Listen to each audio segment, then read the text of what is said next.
Hello and welcome to TheMan Games. This is a different episode for the channel. It's kind of a news / rumours, updates, and what I would like to see out of 2K22. So I thought I'd make it all into one video. So first off, if you like what you see, please give this video a like. Let us know in the comments what you'd like to see out of 2K22, and also your response to some of the rumours and news that's come out over this week in the wrestling industry. And yeah, please subscribe to the channel. It is the best way of helping us out with TheMan Games here. So first off, we're going to talk about the WWE Network.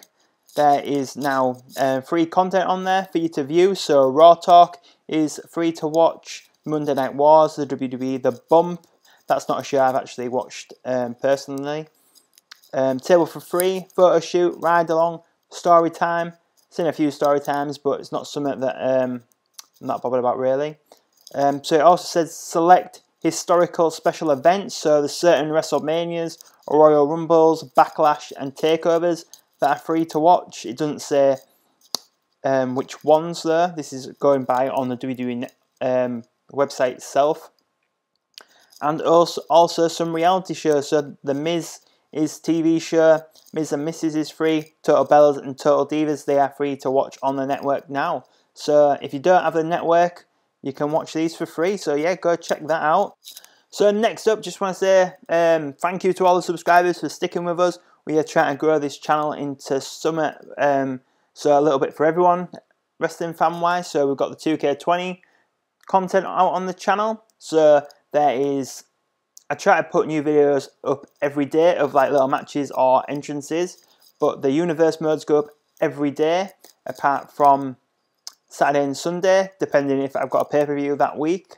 So Raw goes up on a Monday, SmackDown goes up on a Tuesday, NXT goes up on a Wednesday, AEW on a Thursday, and WCW Nitro goes up on a Friday.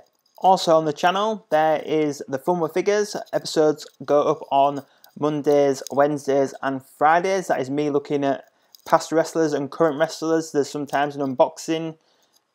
So yeah, make sure you check that out. And also there is me watching the best of Brody Lee in CZW. So that is the DVD I got free in the Wrestle Crate unboxing. That is a video on this channel as well. So check that out if you've got the time. And also now going up every Sunday is a podcast of The Man and the Wife. So it's me and the wife talking anything wrestling really, so make sure you check that out. There will be an NXT Takeover in Your House podcast going up on Monday also, so make sure you check that out.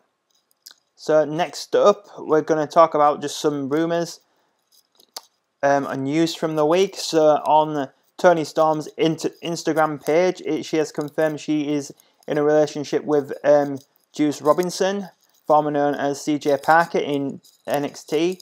He had Kevin Owens' debut match at NXT Our Evolution, I think that was. So yeah, that was probably the most notable thing was in the WWE, or NXT should we say, that I can remember personally. So yeah, just a quick rundown of the card for NXT TakeOver in Your House. So there's going to be a 6-woman tag team match. It's going to be Tegan Nox, Shotzi Blackheart, Mia Yim against Candice LeRae, Dakota Kai, and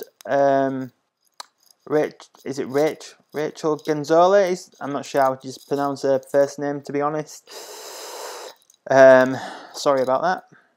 And also, Wrestling Inc. has reported that Adam Cole has signed a 3-year deal with WWE. He's not going anywhere. That is what Wrestling Inc. are reporting. So yeah, he's not going to AEW anytime soon, apparently, according to them. Also, in other news, Kurt Angle has rejected an offer from the WWE to return as Matt Riddle's manager. And that was on Sports Illustrated, I believe. Basically, he just wants to get healthy, I think, is the main reason. He says he's been banged up for too long, and his WWE release was a blessing in disguise. That was reported from Sports Illustrated. And also, according to PW Insider, that the Buckle Bomb has now been banned from WWE, apparently after too many injuries. Kairi Sane has taken an injury from it recently. Sting got an injury from it, and also it wasn't actually in the ring, but obviously Finn Balor got injured at SummerSlam 2016 when Seth Rollins did one to the outside barricade. So yeah, that move is now banned in WWE. And also reported from Paul Davis of Wrestling News Co. Hulk Hogan was set to win the Andre the Giant Battle Royal at WrestleMania 36. He was originally scheduled to be penciled in to win that match. Won't go into much detail about that, but yeah, I just thought that was a bit of random news that I found out this week. And also I found out, I can't actually remember where I saw it, but apparently the Nexus were meant to come back at WrestleMania 36 as well. So yeah, I thought that was a bit random news, that really. Can't imagine Wade Barrett coming back to WWE at the moment there, but I mean, I'd be really psyched if he did, but I just don't see it happening. And also a tweet out from James Ellsworth. He tweeted out, a Boneyard match, a Firefly Funhouse match, a Money in the Bank ladder match where you can fight in the WWE headquarters to retrieve the briefcase off the roof. The new WWE 2K22 video game would be lit. Well, it'd be nice if that happened, but I don't have high hopes for that much stuff going on. And also they've released images for the new Mattel figures for Series 110. The figures in that range are John Cena, Kofi Kingston, Finn Balor, Mike Kanellis, and my favourite out of the selected few is actually Liv Morgan. I think it's a really good figure. A lot of detail in the figure. Yeah, it's one of the best Mattel figures of the cheaper range that I've seen in quite some time. It really caught my eye when I saw it. So yeah, it is based on her Ruby Riott in the Riot Squad, time. But it's still a good figure. I was surprised that Mike Kanellis is still getting released though, as the Sting figure that should be getting released has been cancelled, as Sting is no longer under contract with WWE. So I'm not really sure how that works. Why?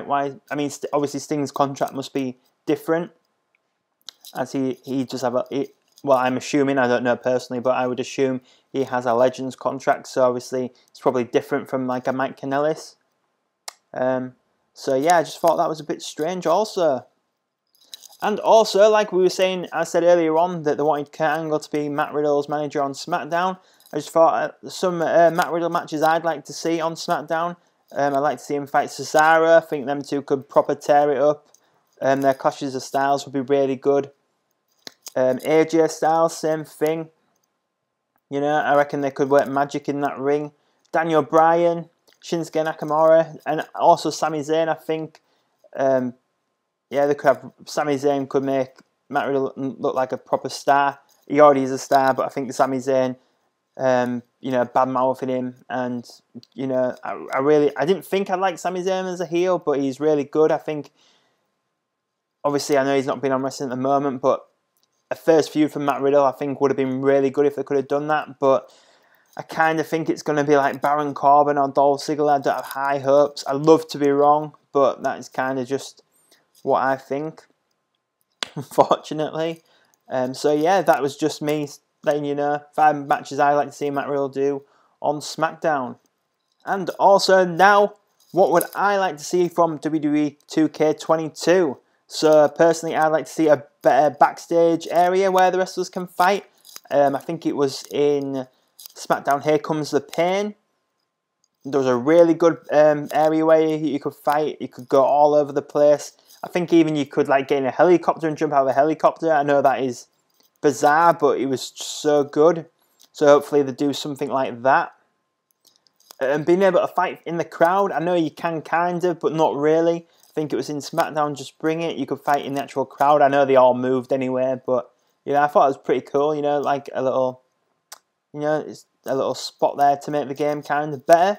And be able to do more hardcore spots. Maybe more tables put together. Currently on 2K20, the table spots are just awful. If you've seen some of my videos, you'll be able to tell it's really hard to even get a table to stand up properly in the game. But please check out my videos there. So yeah, more hardcore spots would be better, and be able to do more things with the chairs, tables, ladders. yeah, would be, I think, add more to the game. Also, I like to see intergender matches. I think that would be really good. I'm not saying watching a man beat a woman is good, but I think this is wrestling. You know, it is predetermined.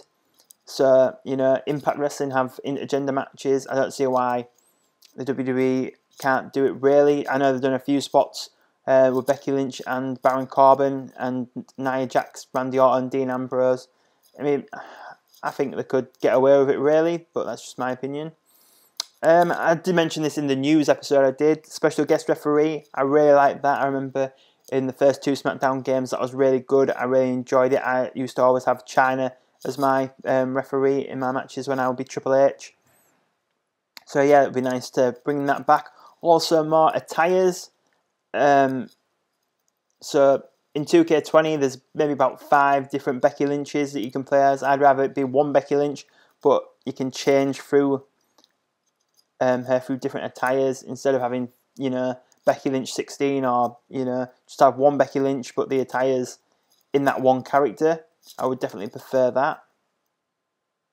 Also, more room on the game to store created content. I have a real trouble with mine trying to have everything on there. I have to delete so much stuff that I don't want to delete, but like say when a Brian Cage debuts in AEW and I need him, I have to delete some of the stuff to make room for him. I've deleted loads of stuff I've not really wanted to, and then had to re-download, or yeah, so more room for more content would be better in my opinion. A better universe mode. This year is the first year in a long time I've actually done the universe mode. It is mainly for the Man Games channel, not for. I mean, I enjoy doing it, but it's not for my personal enjoyment really. It's for you guys that watch. Yeah, just it is a bit repetitive, and some of the promos are awful. So yeah, more time and thought into that would be better. And also something from the other SmackDown games, at least SmackDown 1 and 2, I remember, create a pay-per-view. I know Universe Mode is a bit like that, but I preferred it where you could create your own pay-per-view, and then each match would get ratings, and then you could see, and it would like, you would keep a track of your pay-per-view, so you could see like your top 10 pay-per-views, things like that. I really like things like that, like letting you know what is the best. So yeah, that is something else I would really like to see on the game. So yeah, I think that's it really. Just like a short video to try and give you like a little bit of news, a little bit of the Man Games updates. So next week there will be a WCW pay-per-view going up. I want to say it will be Saturday, it might be Sunday. Just depends on how other things go. Like I've said previously on the channel, my wife is 38 weeks pregnant, so you know, stuff could happen anytime. So yeah, if you enjoyed this video, give me a like, let me know in the comments if you'd like to see me do one of these like every week. I will try my best to do that, especially while I'm not working at my proper job. You know, I'll try and do these if you guys enjoy them. So yeah, please like, leave a comment, and please subscribe to the channel. It is the best way of helping us at the Man Games. And that is everything. Thanks for watching.